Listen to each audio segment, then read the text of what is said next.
readers, and as often as not in these essays, to ponder what our interpretations and adaptations of them say about us, informs many of the pieces in this collection.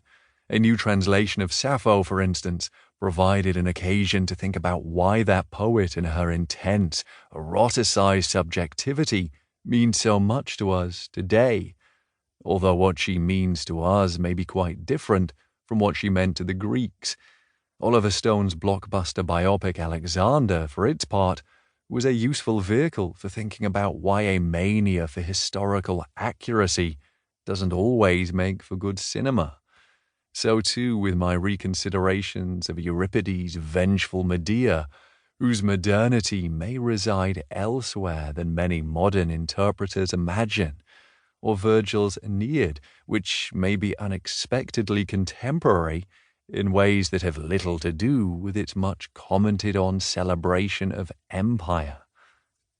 But most of the essays here are not about the classics per se, although they inevitably, and I hope interestingly, betray my attachment to the cultures I studied long ago.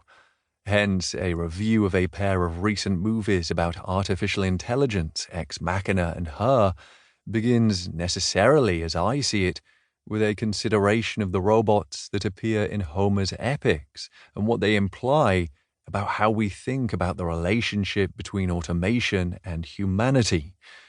And an essay written for the centenary of the Titanic disaster sees, in its enduring fascination for popular culture, ghosts of the most ancient of myths, about hybris and nemesis, about greedy potentates and virgin sacrifice, about an irresistible beauty that the Greeks understood well, the beauty of the great brought low. Still, other pieces here reflect other, more figuratively Greek interests of mine. There is a series of review essays on plays and movies that feature powerful female leads, on Tennessee Williams and on Michael Cunningham's novel The Hours about Virginia Woolf and the movie based on it. I see now that all of these are haunted by my long-ago dissertation on brides of death in Euripides' dramas, and the question this motif raised about the ways in which male writers represent extremes of female suffering.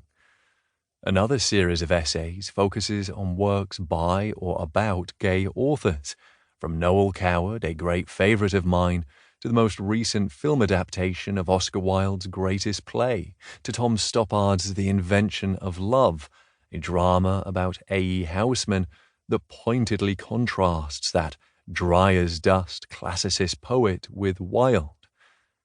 Finally, and unsurprisingly, given that I am also a memoirist, there is a sequence of pieces that ponder the way in which writers' personal lives intersect with their literary work.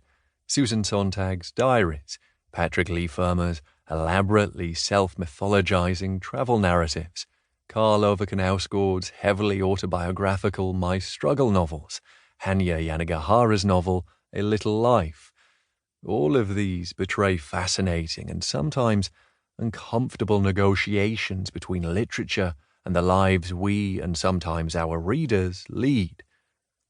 The collection ends with one of my own entries into this field, one that combines many of the themes I have mentioned: the Greeks, powerful female figures, homosexuality, writing.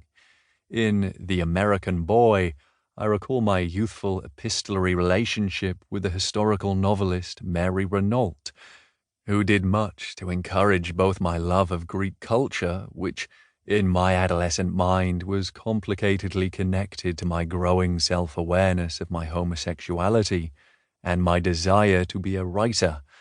The form of that essay, which entwines personal narrative with literary analysis, is one that I have employed in all three of my book-length memoirs, the most recent of which is an odyssey, a father, a son, and an epic, about how reading Homer's epic brought my late father and me together in unexpected ways, and which will be familiar to some of my British readers. A personal consideration of another kind allows me to close this brief introduction. At the end of each of the pieces here, I have preserved the original date lines. All were written